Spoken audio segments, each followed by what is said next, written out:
I'm really excited about the win today, but just didn't, offensively was never on rhythm. And you know, you win a game and I just never felt like we were just in total control of the defense. We were able to create turnovers and get the ball, get opportunities for our offense to take the ball down the field and go score. But wasn't able to move it in the run game. You like to be balanced on offense with the run and pass, and then, you know, miss some throws there in the first half. But, you know, feel good about it. It's a game that we can really correct. It's really a good game for us to correct, because now that we can go back to work on tomorrow, and I told our guys we'll go back tomorrow, make the corrections on tomorrow. We'll go back to work tomorrow evening and get ready for Kentucky. You guys just set the standard too high for the offense, because I talked to Sean Watson coming off, and he sounded like almost like you guys lost, because you know it was a couple of field goals instead of touchdowns, a couple of punts in the first half. Well, you always talk about raising the standards, and you know what you have just potentially on offense. You know the weapons you have. And when you get the ball down in red zone, you like touchdowns instead of field goals. And we missed opportunities there, and we had guys that were open. We didn't make the throw, and then we just weren't able to move them off the ball. You know, you get the ball down there. One time I think it was second. We had the ball on the 4-yard line.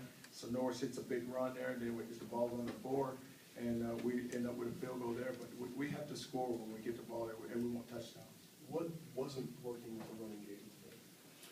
I just stand on blocks, and our offensive line do a better job just stand on blocks, and the guys would escape off the block, and you feel like they, you know, initial contact, they're locked up and they're moving the guy, then he'll come off. But you know, we got to create the seams, and we did create the seams. Mistakes, do you feel like you almost learned more about your team today than you did last week? Well, I said to our team right before the pregame meal, I said today we're going to see what type of football team we have. And if you can go out here today and just play a good, clean game, then we'll know that we're taking the steps to be a really good team. And that didn't happen. And you would like to see that happen, just because we feel like that we have made a move and we raised the standard and we've taken another step. Then we would have went out there today and taken care of business, which we didn't do. Defensively, pleased with the effort and flying around. Well, we flew around. We created some turnovers, but then we still gave up a big throw there. And when we jump offside, you still got to play the ball. And we just kind of stood there and let the guy go up and catch it. Then the guy threw the ball up overhead for a touchdown. And you just can't give up those throws. But we were able to create turnovers. Got a lot of lost yardage plays, but still we can play better. Burgess continues to make plays, and he almost had that pick six. It seemed like you said something to him right after he missed that one. Well, I told him to catch the football. It's simple. When he breaks, he makes a good break there and just catch the ball. But Burgess does it. He just continues to improve. Stripped the ball there, then one he took down the sideline and allowed it back to Pryor, but Pryor stepped out of bounds. But Burgess is really, he's one of those players that can make plays just because we keep him covered up. He's very athletic. When we do plays, he's a guy that we can put in man coverage and he can go cover. Could you talk about the play of Lorenzo Malden and how he's played since he's come back from his hit and run accident? Malden had a good day, but one time, with Malden, it's all about, he thinks every down's a third down where he wants to run the field and rush the passer, but no, he's doing a really good job. Was there a time when you first heard about his accident were you genuinely concerned, and did you worry he could be out for a while? No, when I first heard about it, I was sitting upstairs and I jumped up out of my seat and raced down there as quickly as I possibly could, because anytime you hear one about when your player to head, you're totally concerned, really concerned. But once we got down there, the doctors had checked him out and felt comfortable with the doctors had said, then I knew that if he could play, he would play. Fourth down, Teddy, I guess, can't call up the punt team. No, you can't call up the punt team, not in that situation. Where that ball was, what, a minute and 10 left before half, and we were on our side of the 50. No, we're going to punt that football. What'd you tell him after that? I just said, get off the field. we have enough coaches. We have enough coaches on staff. Get off the field. Punt team's coming. You don't send them off the field. Then we got a turnover. You remember, we go down there, and then we almost picked the ball up and go score. Marcus, the guy undercut him, and we had a chance. Do you think maybe he was too zoned in on NASCAR? He had the keys to the car at that point? Well, sometimes you got to take the keys away from the kids. So you take them away sometimes, and that was one time we had to take them. Coach, it looked like Teddy looked at the tight ends a little more today. Joe Christian had a nice game, had his first touchdown at the card, and Ryan Hubble had a nice catch during the first half as well. Do you anticipate utilizing the tight ends more in the pass game, maybe some two tight end sets, or what can you talk about that? Well, really, the coverage dictated where the ball was gonna go, so when they play with quarters, so the middle of the field is open, so if you could push vertical, you get outside routes, you make the safeties get off the hash, so the throw was there. So he made it with Hubble, and then he was able to hit Gerald, then he missed one throw down the pipe that we thought we had.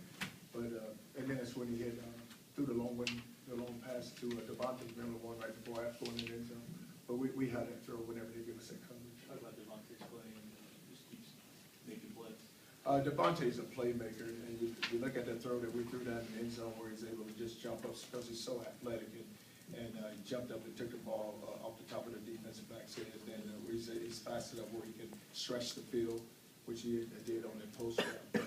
But he's an exciting player to watch. Was it good for you to play a quarterback like Jared McClain today? Yeah, the thing about McClain, it was very athletic, and we knew we had to just keep him in the pocket. You know, a couple of times he broke out, and you watch when he broke out how athletic he was, where he can actually cover. You know, he was able to stretch the field and make us miss, and then get back across the field. But when you get a quarterback like that, you got to keep him contained and keep him in the pocket.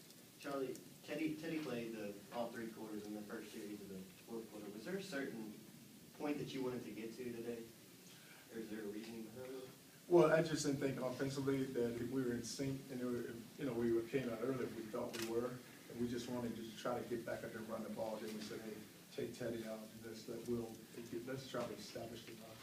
If you ever go, hey, Watt, we need to get the ball to Devontae more, because when he touches it, it's like a touchdown every time. It's so hard because, you got Devontae there, but then you have 7 sitting on the other side also. And then, you got the guys inside with Eli and 4 sitting inside, but then with the tight ends playing as well. But you allow the quarterback just to find the open guy, because, the thing about Teddy, he'll tell Devontae, I don't know how many yards Devontae ended up with. 34. He told me before the game, Devontae would have 200 yards. Teddy said, Coach, you'll have 200 yards a day, and he ended up with 134. What do you think the reason why he said that was? It's just because of the coverage dictated where the ball was gonna go, and he felt like that he would get him open. And, he missed him on a couple of throws, probably would have had close to it. What kind of grade do you think Teddy's going to give his play today? Teddy, probably not very good, because he's so hard on himself. Okay.